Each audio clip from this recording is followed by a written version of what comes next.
Bleach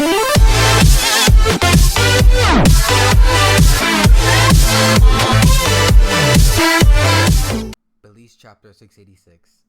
The long road ahead of us.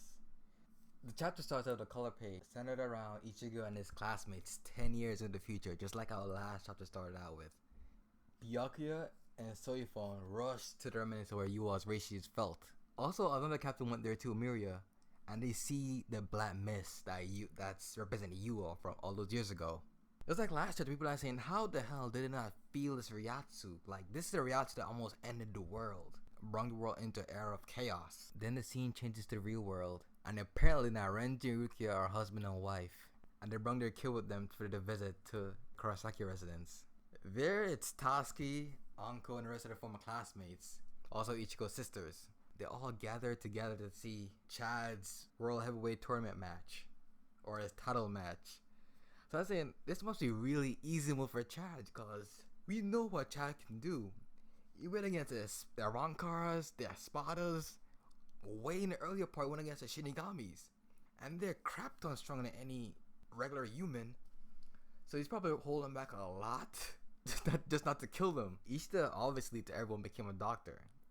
I mean, he's a doctor, he can't really have that much free time, so he's on the rooftop, watching Chad's match from his phone. Kurosaki's resident comes Orihime wearing an apron, and now I guess it's confirmed that quote unquote Orihime won the shipping wars, cause she ended up with Ichigo, and they got a kid. Ruki and Renji got a kid. Orihime and Ichigo had a son, while Renji and Ruki had a daughter.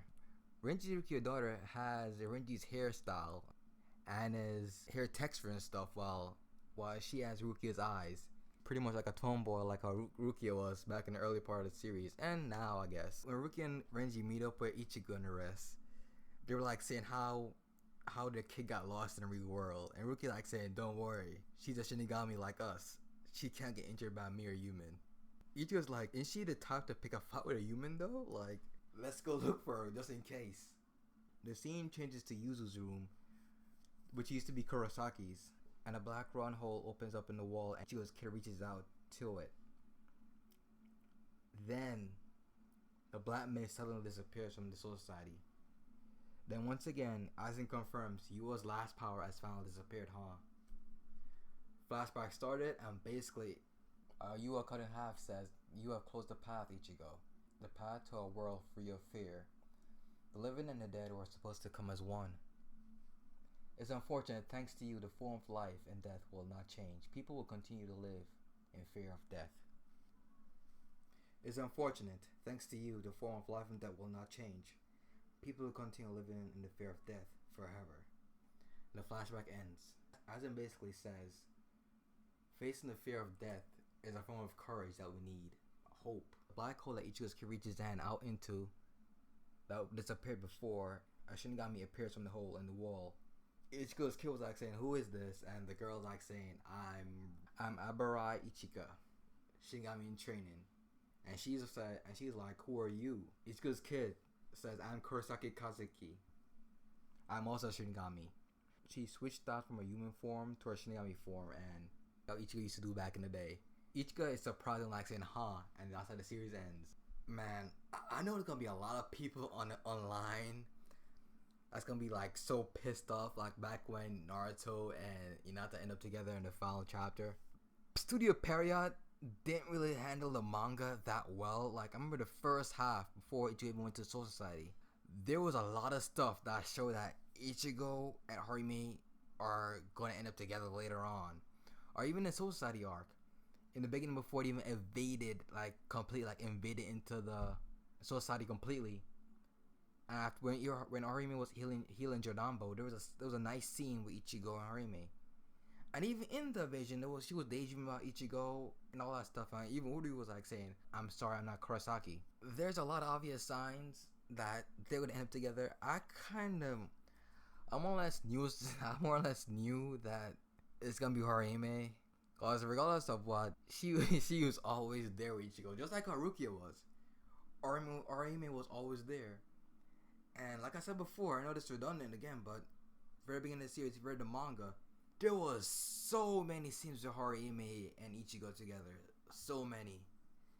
So I recommend you read the first 30 chapters or so, just to get a rough idea of what I'm trying to say. It's pretty quick. It's Bleach. It's pretty quick to read through it. Like probably 30 minutes to 40 minutes tops if you're a slow reader or something. Trying to like take it in. I don't know. And the big announcement that everyone was like so like anticipating was, will it be a sequel for Bleach? Is the anime returning? All of that. Apparently, it's a live action show. And from my knowledge, Kubo didn't really like the idea of Bleach becoming a live action thing. So that kind of, so maybe I don't know, if they see tomorrow when they get translations, if that's really the case. But still, Ichigo and Harimi end up together. Same with Ruki and Renji. It makes sense. I guess childhood friends do get together in anime or manga, which apparently a lot of other series, like the childhood friend is always the one that gets left behind. But I guess in Bleach, they prevail. If the live action thing is really true, I'm gotta say I'm kind of disappointed. I was kind of hoping for at least, I don't know, maybe the anime return, or maybe like a Gaiden of a sequel to Bleach, or maybe like a few volumes to wrap it up together. Cause there's a lot of stuff that's kind of left open about what happened to everyone. How do some of these people come back to life? Like Kinsey and Rose, they're supposed to be zombies. And a lot of other stuff. Like for example, how come Yachiru isn't around anymore? Did she just vanish? There's a lot of stuff unanswered, so I was kind of open for a Gaiden, but it didn't happen. Either way, that's the end of Bleach. A long road ahead. And it's gonna be a lot of problems with a lot of shipping people that want to Ichigo together with Rukia. So it's gonna be a lot of hell in the comment sections for everyone's Bleach related video for the next coming weeks, and trends in Reddit and 4chan and wherever. So stay tuned for those stuff. I just hope it doesn't get as bad as it was for when Naruto and Hinata get together. When there was actually people like saying a petition to ban Naruto in the West for something as ridiculous as that. Anyway, I'm getting off topic. Bleach. Chapter 686. A bit rushed, but I'm still okay with this ending. Let me know what you guys think about this in the comment section below. If this is Cryptic, signing out. Bye guys.